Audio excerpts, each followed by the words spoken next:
Welcome to my humble abode, darlings. Come in out of the rain and get comfortable. I have a story to tell you, and I hope you enjoy. If you do, be sure to like, comment, and subscribe. The Island of Dr Moreau, Chapter 15, Concerning the Beast Folk. I woke early. Moreau's explanation stood before my mind, clear and defined, and from the moment of my awakening I got out of the hammock and went to the door to assure myself that the key was turned. Then I tried the window bar and found it firmly fixed. That these man-like creatures were in truth only bestial monsters, mere grotesque travesties of men, filled me with a vague uncertainty of their possibility, which was far worse than any definite fear. A tap came at my door, and I heard the gluttonous accents of Ming speaking. I pocketed one of the revolvers, keeping one hand upon it, and opened to him. "Good morning, sir," he said, bringing in addition to the customary herb breakfast, an ill-cooked rabbit. Montgomery followed him. His roving eyes caught the position of my arm, and he smiled askew. The puma was resting to heal that day, but Moreau, who was singularly solitary in his habits, did not join us. I talked with Montgomery to clear my ideas out of the way in which the beast folk lived. In particular, I was urgent to know how these inhuman monsters were kept from falling upon Moreau and Montgomery, and from rending one from another. He explained to me that the comparative safety of Moreau and himself was due to the limited mental scope of these monsters. In spite of their increased intelligence and the tendency of their animal instincts to reawaken, they had certain fixed ideas implanted by Moreau in their minds, which absolutely bound their imaginations. They were really hypnotized, and had been told that certain things were impossible, and that certain things were not to be done. And these prohibitions were woven into the textures of their mind, beyond any possibility of disobedience or dispute. Certain matters, however, in which old instinct was at war with Moreau's convenience, were in a less stable condition. A series of propositions called the law, I had already heard them recited, battled in their minds with the deep-seated, ever-rebellious cravings of their animal nature. This law they were ever repeating, I found, and ever breaking. Both Montgomery and Moreau displayed particular solitude to keep them ignorant of the taste of blood. They feared the inevitable suggestion of that flavor. Montgomery told me that the law, especially among the feline beast people, became oddly weakened about nightfall, and then the animal was at its strongest. That a spirit of adventure sprang up in them at the dusk, when they would dare things they would never seem to dream about by day. To that I owe my stalking by the leopard man on the night of my arrival. But during these earlier days of my stay, they broke the law only furtively and after dark. In the daylight there was a general atmosphere of respect for its multifarious prohibitions. And here perhaps I may give a few general facts about the island and the beast people. The island, which was of irregular outline and lay low upon the wide sea, had a total area, I suppose, of 7 or 8 square miles.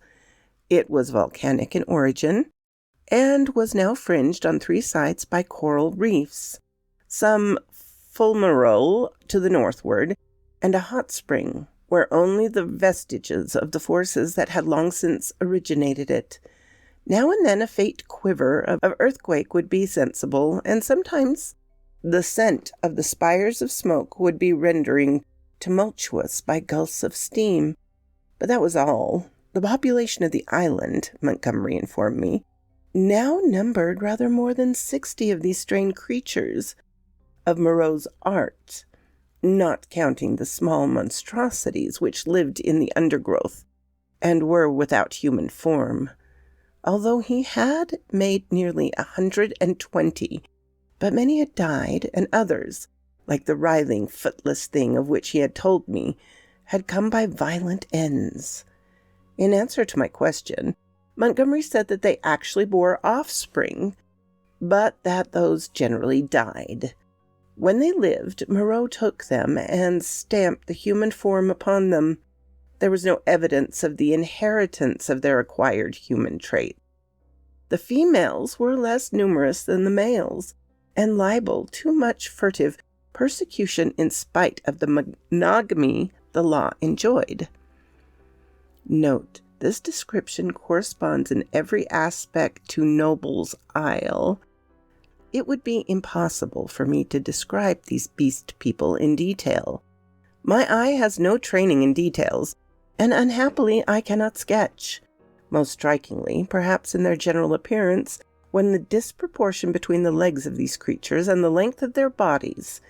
And yet, so relative is our idea of grace, my eye became habitual to their form, and at last even I fell in with the persuasion of my own long thighs were ungainly. Another point was the forward carriage of the head, and the clumsy and inhuman curvature of the spine. Even the ape-man lacked the inward sinew curve of the back which makes the human figure so graceful. Most had their shoulders hunched clumsily, and their short forearms hung weakly at their sides. Few of them were conspicuously hairy, at least until the end of my time upon the island. The next most obvious deformity was their faces, almost all of which were prognathous, malformed about the ears, with large and protuberant noses, very furry or very bristly hair, and often strangely colored or strangely placed eyes. None could laugh, though the ape-man had a chittering titter. Beyond these general characteristics, their heads had little in common. Each preserved the quality of its particular species. The human mark distorted, but did not hide the leopard, the ox, the sow, or the other animals, or other animal or animals from which the creature had been molded. The voices, too, varied exceedingly. The hands were always malformed, and though some surprised me by their unexpected human appearance, almost all were deficient in the number of digits, clumsy about the fingernails, and lacking any tactile sensibility. The two most formidable animal men were my leopard man and a creature made of hyena and swine. Larger than those were the three bull creatures who pulled in the boat. Then came the silver hairy man, who was also the sayer of the law, Maling, and a satyr-like creature of ape and goat. There were 3 swine men and swine women, a mare rhinoceros creature, and several other females whose sources I did not ascertain. There were several wolf creatures, a bear bull, and a Saint Bernard man. I've already described the ape-man, and there was a particularly hateful and evil-smelling old woman made of vixen and bear, whom I hated from the beginning. She was said to be passionate Voltaire of the law. Smaller creatures, certain dappled youths, and my little sloth creature. But enough of this catalogue. At first I had shivering horror of the brutes, felt all too keenly that they were still brutes, but insensibly I became a little habituated to the idea of them, and moreover I was affected by Montgomery's attitude towards them. He had been with them so long that he had come to regard them as almost normal human beings. His London days seemed a glorious, impossible past to him. Only once in a year or so did he go to Arica to deal with Moreau's agents, a trader in animals there. He hardly met the fine type of mankind in that seafaring village of Spanish mongrels. The men aboard ship, he told me, seemed at first just as strange to him as the beast men seemed to me. Unnatural, long in leg, flat in face, prominent in the forehead, suspicious, dangerous, and cold-hearted. In fact, he did not like men. His heart had warmed to me, he thought, because he had saved my life.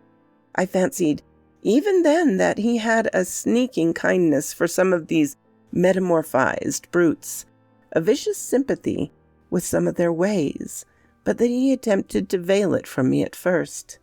Maling, the black-faced man, Montgomery's attendant, the first of the beast folk I had encountered, did not live with the others across the island, but in a small kennel at the back of the enclosure. The creature was scarcely so intelligent as the ape-man, but far more docile and more human-looking of all of the beast folk, and Montgomery had trained it to prepare food, and indeed to discharge all the trivial domestic offices that were required. It was a complex trophy of Moreau's horrible skill, a bear tainted with dog and ox, and one of the most elaborate made of all his creatures. It treated Montgomery with a strange tenderness and devotion. Sometimes he would notice it, pat it, call it half-mocking, half-jocular names, and so made it caper with extraordinary delight. Sometimes he would ill-treat it, especially after he had been at the whiskey, kicking it, beating it, pelting it with stones or lighted fuses. But whether he treated it well or ill, it loved nothing so much as to be near him.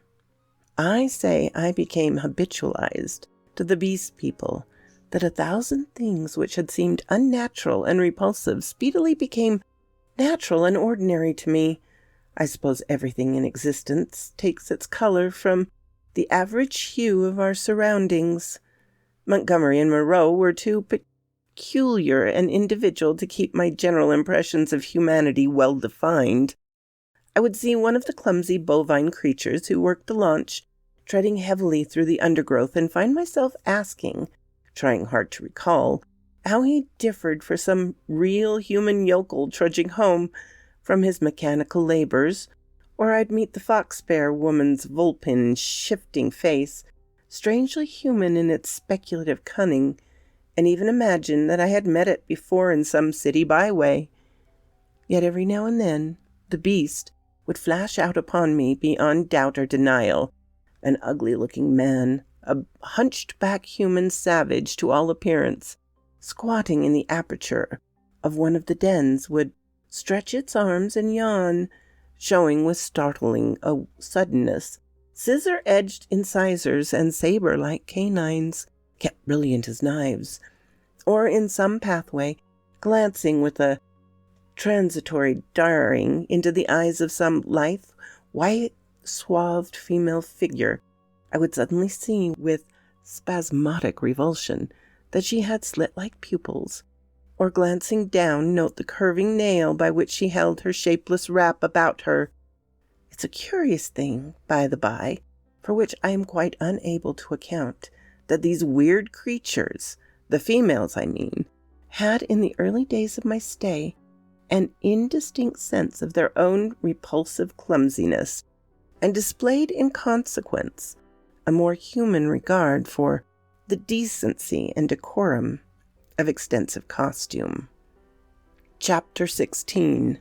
How the Beast Folk Taste Blood. My inexperience as a writer betrays me, and I wander from the thread of my story. After I had breakfast with Montgomery, he took me across the island to see the Fullemerole and the source of the hot spring, into which scalding waters I had blundered on the previous day.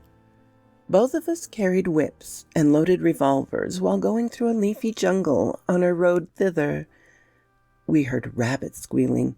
We stopped and listened, but we heard no more, and presently we went on our way, and the incident dropped out of our minds.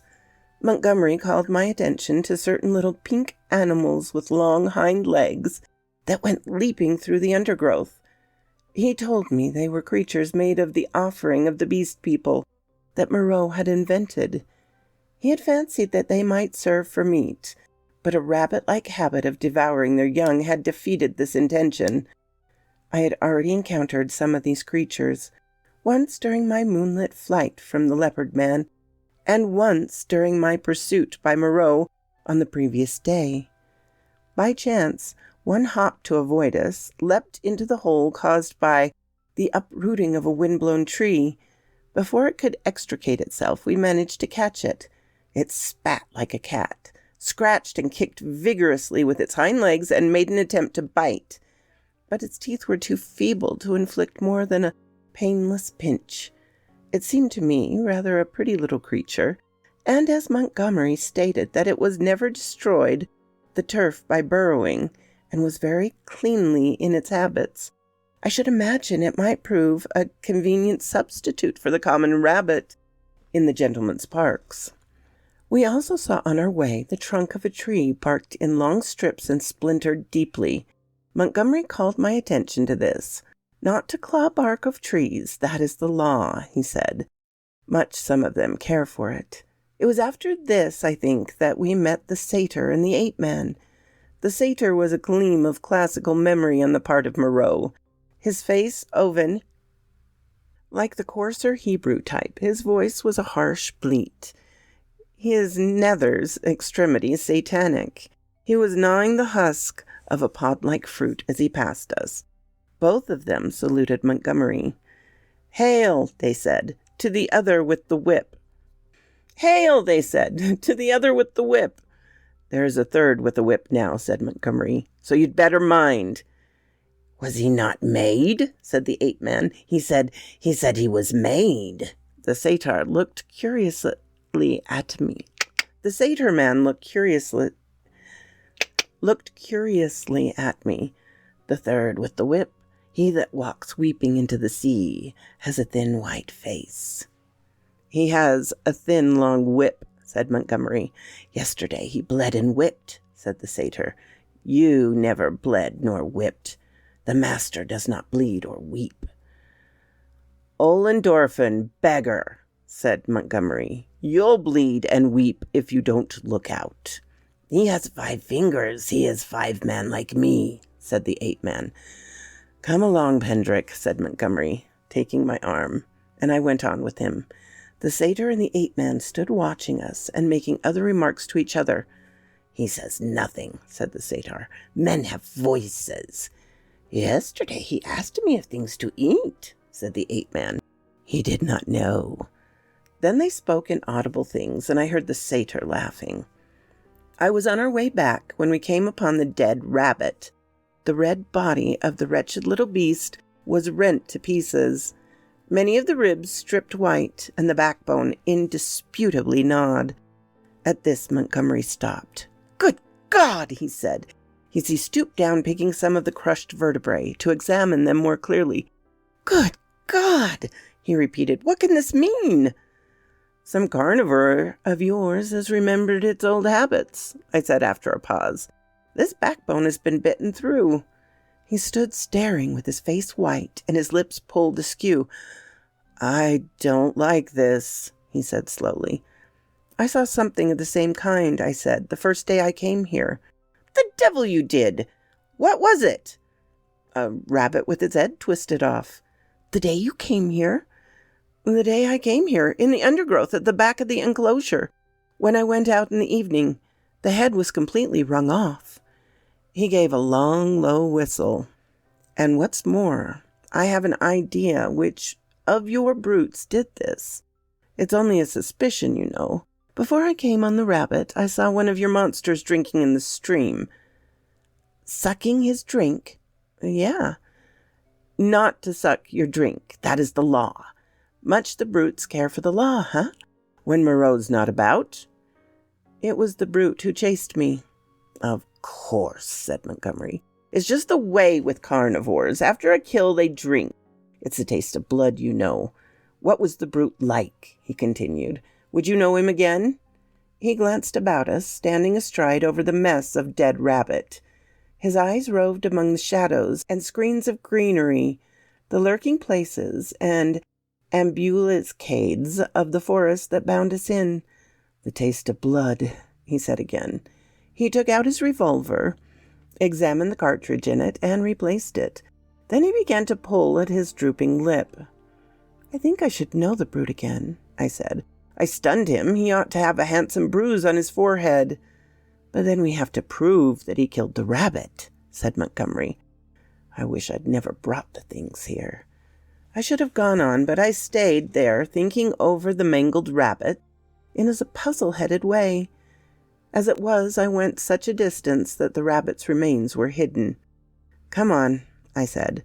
Presently he woke up and came towards me. You see, he said, almost in a whisper, they are all supposed to have a fixed idea against eating anything that runs on land.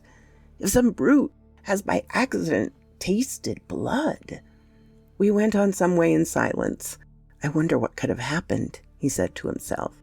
And then after a pause again, I did a foolish thing the other day. That servant of mine, I showed him how to skin and cook a rabbit. It's odd. I saw him licking his hands. It never occurred to me. Then, we must put a stop to this. I must tell Moreau. He could think of nothing else on our homeward journey. Moreau took the matters even more seriously than Montgomery, and I need scarcely say that I was affected by their evident consternation. We must make an example, said Moreau. I've no doubt in my own mind that the leopard man was the sinner. But how can we prove it? I wish Montgomery had kept her taste for meat in hand and gone without these exciting novelties. We may find ourselves in a mess yet through it. I was a silly ass, said Montgomery. But the thing's done now, and you said I might have them, you know. We must see to the things at once, said Moreau. I suppose if anything should turn up, Maling can take care of himself. I'm not so sure of Maling, said Montgomery. I think I ought to know him. In the afternoon, Moreau, Montgomery, myself, and Maling went across the island to the huts in the ravine. We three were armed. Maling carried the little hatchet he used in chopping firewood, and some coils of wire. Moreau had a large cowherd's horn slung over his shoulder. You will see a gathering of the beast people, said Montgomery. It's a pretty sight. Moreau said not a word on the way, but the expression of his heavy, white-fringed face was grimly set. We crossed the ravine, down which smoked the stream of hot water, and followed the winding path through the canebrakes until we reached a wide area covered over with a thick, powdery yellow substance, which I believe was sulphur. Above the shoulders of a weedy bank, the sea glittered. We came to a kind of shallow amphitheater, and here the four of us halted. Then Moreau sounded the horn and broke the sleeping stillness of the tropical afternoon. He must have had strong lungs. The hooting note rose and rose amid its echoes, to at last an ear-penetrating density. Ah, said Moreau, letting his curved instrument fall to his side again. Immediately there was crashing through the yellow canes, and a sound of voices from the dense green jungle that marked the morass through which I had run on the previous day. Then at 3 or 4 points on the edge of the sulphurous area appeared the grotesque form of the beast people hurrying towards us. I could not help a creeping horror as I perceived first one and then another trot out from the trees or reeds and come shambling over the hot dust. But Moreau and Montgomery stood calmly enough, and perforce I stuck beside them. First to arrive was the satyr, strangely unreal for all that he cast a shadow and tossed the dust with his hoofs. After him, from the brake, came a monstrous lout, a thing of horse and rhinoceros, chewing a straw as it came. Then appeared the swine women, and 2 wolf women, and then the fox-bear witch with her red eyes and her peaked red face, and then others, all hurrying eagerly. As they came forward, they began to cringe towards Moreau and chant, quite regardless of one another, fragments of that latter half of the litany of the law. He is the hand that wounds, his is the hand that heals, and so forth. As soon as they had approached within a distance of perhaps 30 yards, they halted, and bowing on knees and elbows, began flinging the white dust upon their heads. Imagine the scene if you can. We 3 blue-clad men, with our misshapen, black-faced attendant, standing in a wide expanse of sunlit yellow dust under the blazing blue sky, and surrounded by this circle of crouching and gesticulating monstrosities, some almost human save for their subtle expression and gestures, some like cripples, some so strangely distorted as to resemble nothing but the denizens of our wildest dreams. And beyond the reedy lines of the canebrake in one direction, a dense tangle of palm trees on the other end separated us from the ravine with the huts, and to the north, the hazy horizon of the Pacific Ocean. 62, 63, counted Moreau. There are 4 more. I do not see the leopard man, I said. Presently, Moreau sounded the great horn again, and at the sound of it, all the beast people writhed and groveled in the dust. Then slinking out of the canebrake, stooping near the ground and trying to join the dust-throwing circle behind Moreau's back, came the leopard man. The last of the beast people to arrive were the little ape-man. The earlier animals, hot and weary with their groveling, shot vicious glances at him. "Cease!" said Moreau, in his firm, loud voice, and the beast people sat back upon their hams and rested from their worshipping. "Where is the sayer of the law?" said Moreau, and the gray-haired monster bowed his face in the dust. "Say the words," said Moreau. Forthwith all the kneeling assembly swayed from side to side, and dashing up the sulphur with their hands, first the right hand, then a puff of dust, then the left, began once more to chant their strange litany. When they reached, "Not to eat flesh or fish is the law," Moreau held up his lank white hand. "Stop!" he cried. And there fell absolute silence upon them all. I think they all knew and dreaded what was coming. I looked around at their strange faces when I saw their wincing attitudes and their furtive dread in their bright eyes. I wondered that I had ever believed them to be men. "That law has been broken," said Moreau. "None escape," from the faceless creature with the silvery hair. "None escape," repeated the kneeling circle of beast people. "Who is he?" cried Moreau, and looking round at their faces, cracking the whip. I fancied the hyena swine looked dejected. So, too, did the leopard man. Moreau stopped, facing this creature who cringed towards him with the memory and dread of infinite torment.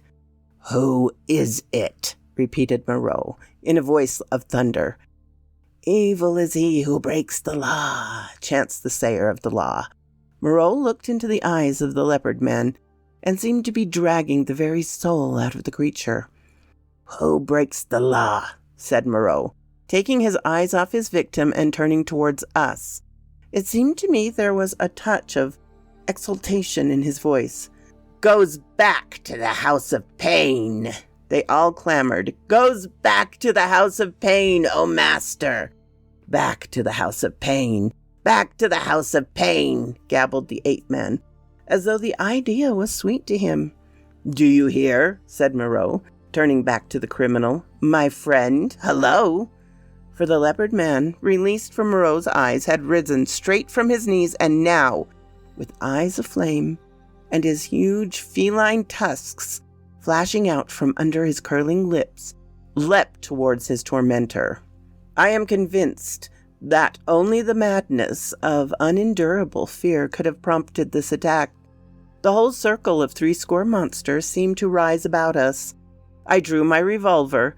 The 2 figures collided. I saw Moreau reeling back from the leopard man's blow. There was a furious yelling and howling all about us. Everyone was moving rapidly. For a moment I thought it was a general revolt. The furious face of the leopard man flashed by mine, with Maling close in pursuit. I saw the yellow eyes of the hyena swine blazing with excitement, his attitude as if he were half resolved to attack me. The satyr, too, glared at me over the hyena swine's hunched shoulders. I heard the crack of Moreau's pistol, and saw the pink flash dart across the tumult. The whole crowd seemed to be swing around in the direction of the glint of fire, and I too was swung around by the magnetism of the movement. In another second, I was running, one of the tumultuous shouting crowd in pursuit of the escaping leopard man. That is all I can tell definitely. I saw the leopard man strike Moreau, and then everything spun about me until I was running headlong, Maling was ahead, closing in pursuit of the fugitive. Behind their tongues, already lolling out, ran the wolf women in great leaping strides. The swine folk followed, squealing with excitement, and the two bullmen in their swathings of men. Then came Moreau in a cluster of the beast people, his wide-brimmed straw hat blown off, his revolver in hand and his lank white hair streaming out.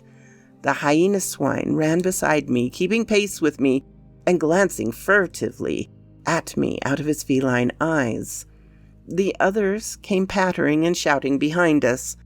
The leopard man went bursting his way through the long canes, which sprang back as he passed, and rattling in Maling's face, while others in the rear found a trampled path for us when we reached the break. The chase lay through the break for perhaps a quarter of a mile, and then plunged into a dense thicket, which retarded our movement exceedingly, though we went through it in a crowd together, fronds flicking into our faces, ropey creepers catching us under the chin or gripping our ankles, thorny plants looking into and tearing cloth and flesh together. "He's gone on all fours through this," panted Moreau, now just ahead of me. "None escape," said the wolf bear, laughing into my face with the exultation of hunting. We burst out again among rocks and saw the quarry ahead, running lightly on all fours and snarling at us over his shoulders. At that, the wolf folk howled with delight. The thing still clothed and at a distance. Its face seemed human, but the carriage of its four limbs was feline, and the furtive drop of its shoulders was distinctly that of a hunted animal. It leapt over some thorny yellow flowering bushes and was hidden. Maling was halfway across the space. Most of us now had lost the first speed of the chase, and had fallen into the longer and steadier strides. I saw as we traversed the open that the pursuit was now spreading from a column into a line. The hyena swine still ran close to me, watching me as it ran. Every now and then it puckered its muzzle with a snarling laugh. At the edge of the rocks, the leopard man realized that he was making for the protecting cape upon which he had stalked me on the night of my arrival. Had doubled its undergrowth, but Montgomery had seen the maneuver and turned him again. So panting and trembling against the rock, torn by bramble, impeded by ferns and reeds, I helped to pursue the leopard man who had broken the law, and the hyena swine ran laughing savagely by my side. I staggered on, my head reeling and my heart beating against my ribs, tired almost to death, and yet not daring to lose sight of the chase, lest I should be left alone with the horrible companion. I staggered on in spite of indefinite fatigue and the dense heat of the tropical afternoon. At last the fury of the hunt slackened.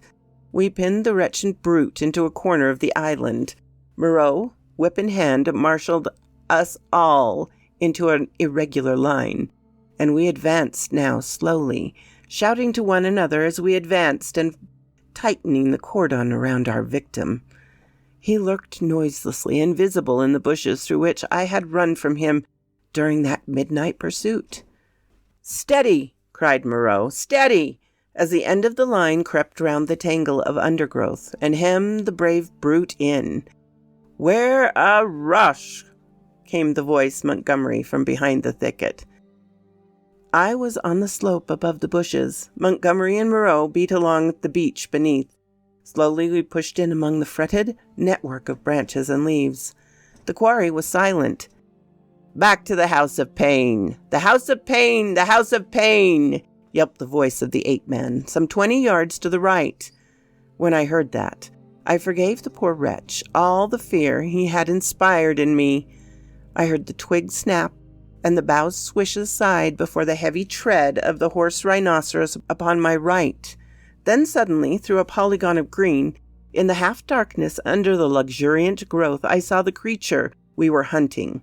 I halted.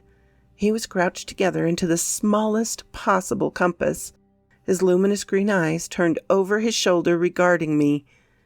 It may seem a strange contradiction in me. I cannot explain the fact, but now, Seeing the creature there in perfect animal attitude with the light gleaming in its eyes and its imperfect human face distorted with terror, I realized again the fact of its humanity. In another movement, other of its pursuers would see it, and it would be overpowered and captured, to experience once more the horrible tortures of the enclosure. I abruptly slipped out my revolver and aimed between its terror-stricken eyes, and fired. As I did so, the hyena swine saw the thing and flung itself upon it with an eager cry, thrusting thirsting teeth into its neck. All about me in the green masses of the thicket were swaying and cracking as the beast people came rushing together. One face and then another appeared. "Don't kill it, Prendick!" cried Moreau. "Don't kill it!" And I saw him stooping as he pushed through under the fronds of the big ferns. In another moment, he had beaten off the hyena swine with the handle of his whip, and he and Montgomery were keeping away the excited carnivores. Beast people, and particularly Maling, from the still quivering body. The hairy gray thing came sniffling at the corpse under my arm. The other animals, in their animal ardor, jostled me to get a nearer view. "Confound you, Pendrick," said Moreau. "I wanted him." "I'm sorry," I said, though I was not. It was the impulse of the moment. I felt sick with exertion and excitement. Turning, I pushed my way out of the crowding beast people and went on alone up the slopes towards the higher part of the headland. Under the shouted directions of Moreau, I heard the 3 white-swathed bull people begin dragging the victim down towards the water. It was easy now for me to be alone. The beast people manifested a quite human curiosity about the dead body, and followed it in a thick knot, sniffing and growling at it, as the bullmen dragged it down to the beach. I went to the headland and watched the bullmen, black against the evening sky, as they carried the weighted dead body out to sea. And like a wave across my mind came the realization of the unspeakable aimlessness of things upon the island. Upon the beach, among the rocks beneath me, were the ape-men, the hyena swine, and several other of the beast people, standing about Montgomery and Moreau. They were all still intensely excited, and all overflowing with noisy expressions of their loyalty to the law. Yet I felt an absolute assurance in my own mind that the hyena swine was implicated in the rabbit killing. A strange persuasion came upon me that, save for the grossness of the line, the grotesqueness of the forms, I had there before me the whole balance of human life in miniature, the whole interplay of instincts, reason, and fate in its simplest form. The leopard man had happened to go under. That was all the difference. Poor brute. Poor brutes. I began to see the viler aspect of Moreau's cruelty. I had not thought before of the pain and trouble that came to these poor victims after they had passed from Moreau's hands. I had shivered only at the days of actual torment in the enclosure, but now that seemed to me the lesser part. Before they had been beasts, their instincts fitfully adapted to their surroundings, and happy as living things may be. Now they stumbled into the shackles of humanity, lived in a fear that never died, fretted by a law that they could not understand. Their mock-human existence, begun in an agony, was one long internal struggle, one long dread of Moreau. And for what? It was the wantonness of it that stirred me. Had Moreau had any intelligible object, I could have sympathized at least a little with him. I'm not so squeamish about pain as that. I could have forgiven him a little even. And his motives have been only hate. But he was so irresponsible, so utterly careless. His curiosity, his mad, aimless investigations drove him on. And the things were thrown out to live a year or so, to struggle and blunder and suffer, and at last to die painfully. They were wretched in themselves. The old animal hate moved them to trouble one another. The law held them back from a brief hot struggle and a decisive end to their natural animosities. In those days, my fear of the beast people went the way of my personal fear for Moreau. I fell indeed into a morbid state, deep and enduring and alien to fear, which has left permanent scars upon my mind. I must confess that I lost faith in the sanity of the world when I saw it suffering the painful disorder of this island. A blind fate, a vast, pitiless mechanism seemed to cut and shape the fabric of existence, and I, Moreau, by his passion for research, Montgomery, by his passion for drink. The beast people, with their instincts and mental restrictions, were torn and crushed. Ruthlessly, inevitably admit the infinite complexity of its incessant wheels. But this condition did not come all at once. I think indeed that I anticipate a little in speaking of it now. So quoth this raven. My dears, I'm putting up another disclaimer right here that I do not support these century-old, silly, stupid, cringy racism that was so common 100 years ago that, let's just throw it in a book and we'll call anybody with more melanin in their skin or different, ancestors, nasty things. Yeah. A disclaimer on all of that, and nevertheless, I think it's very enlightening. Anyway, have a lovely day, darlings, and maybe reflect that we're doing a lot better than we used to as humanity itself. Sometimes I wonder, don't you? My darlings, it means so much to me that you come and listen to my little stories. I so appreciate it, but if you did like it, please feel free to hit the like button and subscribe so you can come back and hear more. My dearest thanks to my supporters, past and present. It means so much to me. Have a lovely day, my darlings.